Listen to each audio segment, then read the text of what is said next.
Assalamualaikum warahmatullahi wabarakatuh. Perkenalkan, nama saya Indah Dwi Cahyanti dari Program Studi Manajemen Konsentrasi SDM.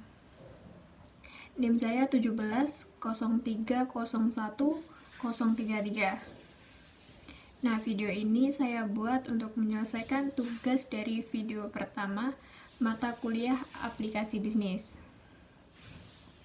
Baik, untuk yang pertama yakni latar belakang, potensi, dan masalah. Seperti yang kita ketahui, saat ini virus corona telah menyebar di berbagai negara, khususnya di Indonesia. Karena itu, pemerintah menekan penyebaran dari virus corona ini, salah satunya yakni dengan mewajibkan masyarakat untuk menggunakan masker dari kain. Sebenarnya masker kain apabila dibandingkan dengan masker medis dirasa kurang efektif. Namun jumlah masker medis yang ada tidak sebanding dengan jumlah masyarakat yang ada di Indonesia. Karena itu, masker medis diperuntukkan untuk para medis yang sedang berjuang di garda terdepan menangani virus corona ini. Sehingga masyarakat harus menggunakan masker yang dari berbahan kain. Selain itu, masker dari berbahan kain bisa digunakan berkali-kali karena masker kain dapat dicuci, sehingga masyarakat tidak perlu membelinya berulang kali. Masker kain kini menjadi kebutuhan yang wajib dimiliki, khususnya bagi masyarakat yang berkegiatan di luar rumah. Selain itu, masker selain digunakan sebagai alat pelindung diri untuk mencegah dari penyebaran dari virus corona, masker digunakan sebagai alat fashion. Masker kini menjadi fashion yang selalu digunakan, yang disesuaikan dengan pakaian yang digunakan oleh masyarakat. Selain itu, saat ini masker berbahan kain scuba dilarang karena dianggap kain scuba pori-porinya besar dan tidak efektif untuk penyaringan dari virus corona. Karena itu, saya memutuskan untuk menjual masker dari bahan kain dengan berbahan warna dan juga motif yang banyak. Kemudian yang kedua, inovasi yang ditawarkan. Inovasi yang saya tawarkan yakni masker yang saya buat berbahan kain 2 lapis. Ya, dan 2 lapis ini terbuat dari bahan yang nyaman dan juga berkualitas tentunya. Dan kain ini 2 lapis dengan bahan dengan motif dan juga warna yang berbeda, sehingga masyarakat bisa memilih untuk motif dan warna mana yang digunakan agar disesuaikan dengan fashion yang digunakan. Kain yang saya gunakan yakni katun Jepang, merupakan kain yang nyaman digunakan dengan tekstur yang halus. Masker yang saya jual juga ada berbagai model.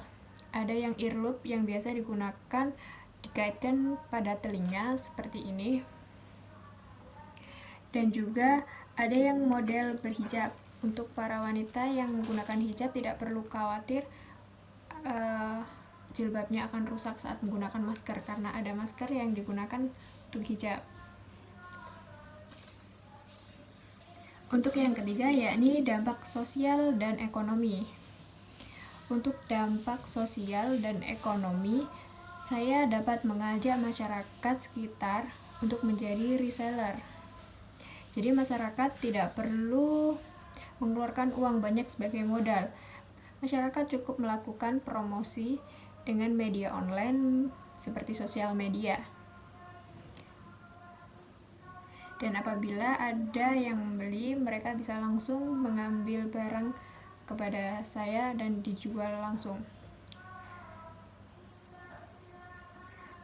Selain itu, saya memberikan harga khusus untuk bagi para reseller agar mereka dapat menjualnya dengan harga yang murah juga. Hal tersebut sangat membantu masyarakat, apalagi di saat pandemi ini. Di saat pandemi ini memang banyak masyarakat yang terkena PHK. Baik, yang keempat yakni perencanaan bisnis sosial. Strategi mulai dari produksi, kemudian permodalan, dan juga pemasaran. Pada perencanaan bisnis ini, produksi masker ini saya lakukan sendiri karena saya bisa menjahit. Jadi produksi dari masker kain ini saya lakukan sendiri. Kemudian untuk modal dari usaha ini menggunakan pinjaman dari uang pribadi saya, namun saya tidak mencampur uang pribadi dengan uang usaha ini. Saya menggunakan pinjaman dari uang pribadi karena usaha ini baru saja dimulai. Kemudian untuk pemasaran, saya menggunakan media platform sosial media seperti WhatsApp, Instagram, dan juga Facebook. Selain itu, saya juga menggunakan media e-commerce seperti Shopee maupun Tokopedia. Kemudian yang kelima yakni potensi keberlanjutan. Pada usaha masker kain ini, mungkin masker kain tidak dapat berkembang secara lama karena tergantung dari kondisi COVID saat ini. Karena itu, dengan seiring berjalannya usaha ini, saya akan mengembangkan usaha ini pada dunia fashion dan juga jilbab. Karena di Indonesia sendiri mayoritas penduduknya yakni beragama muslim dan juga mengenakan kerudung atau jilbab. Selain itu, dengan berkembangnya usaha ini, saya dapat membuka lapangan pekerjaan baru bagi para penjahit. Selain itu, saya juga dapat buka usaha dengan para masyarakat bisa menjadi reseller yang mau menjualkan produk dari saya. Kemudian yang keenam, yakni ada perencanaan keuangan, yakni RAB, rancangan anggaran biaya, dan juga forecast keuangan. Berikut rancangan biaya yang saya lakukan.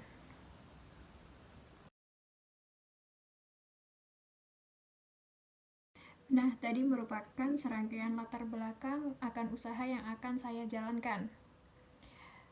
Sekian video dari saya, kurang lebihnya mohon maaf. Wassalamualaikum warahmatullahi wabarakatuh.